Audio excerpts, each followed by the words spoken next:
Which companies page the most taxes in India. तो यहाँ पे एक रिपोर्ट आया था फिनशॉट में कि कौन सी कंपनीज है इंडिया में जो सबसे ज़्यादा टैक्सेस पे कर रही है, highest paying tax companies in financial year 2022 में। तो यहाँ पे बहुत सारी प्राइवेट कंपनीज हैं, गवर्नमेंट कंपनीज हैं। तो सबसे पहली अगर लिस्ट की अगर हम बात करें, फर्स्ट नंबर पे आता है रिलायंस इंडस्ट्रीज, जिसने ऑलमोस्ट 16,297 करोड़ का यहाँ पे टैक्स पे किया था फाइनेंशियल 2022 में।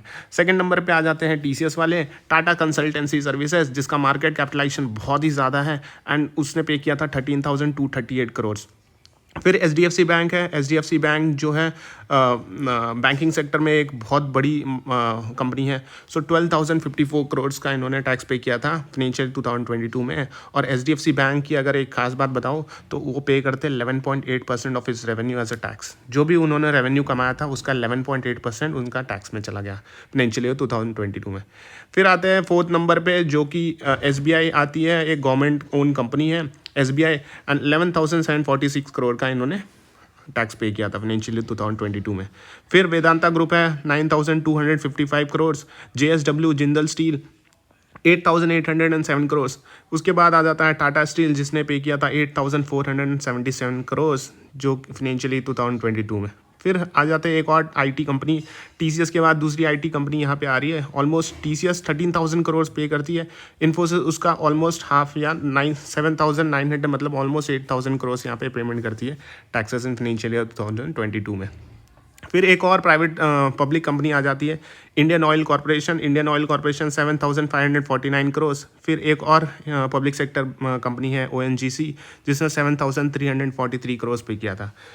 एचडीएफसी बैंक के बाद एक और बैंकिंग सेक्टर यहाँ पे आ जा रही है आईसीआईसीआई बैंक, जो कि प्राइवेट कंपनी है। 7,270 करोड़ का यहाँ पे इन्होंने टैक्सेस पे किया था फाइनेंशियल ईयर 2022 में। फिर कोल इंडिया की बारी आती है 6,238 करोड़।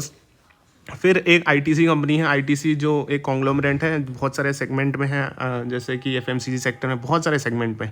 इन्होंने पे किया था 4,772 करोड़ का टैक्सेस इन फाइनेंशियल 2022 में। हिंदुस्तान जिंक की अगर बात करें तो मुझे पहले लगा था ये एक गवर्नमेंट ओन कंपनी है, नहीं, लेकिन ये है ना एक प्राइवेट ओन कंपनी है, जिसने पे किया था 4,471 करोड़ का पेमेंट किया था फाइनेंशियल 2022 में एज अ टैक्सेस। और लास्ट में लिस्ट में अगर देखें तो एनटीपीसी आ जाती है, जो कि एक गवर्नमेंट ओन कंपनी है, पावर सेक्टर में ज़्यादा देखती है ये। सो इसने पे किया था 4,366 करोड़। तो अगर हम बात करें फाइनेंशियल ईयर 2022 में तो 8.6 लाख करोड़ जो है वो कलेक्ट किया गया था एज अ कॉर्पोरेट टैक्स, जो कि 32% इंक्रीज़ है फ्रॉम फाइनेंशियल ईयर 2021 में। 2021 से 32% इंक्रीज़ है। So that's all from this side. Thank you so much.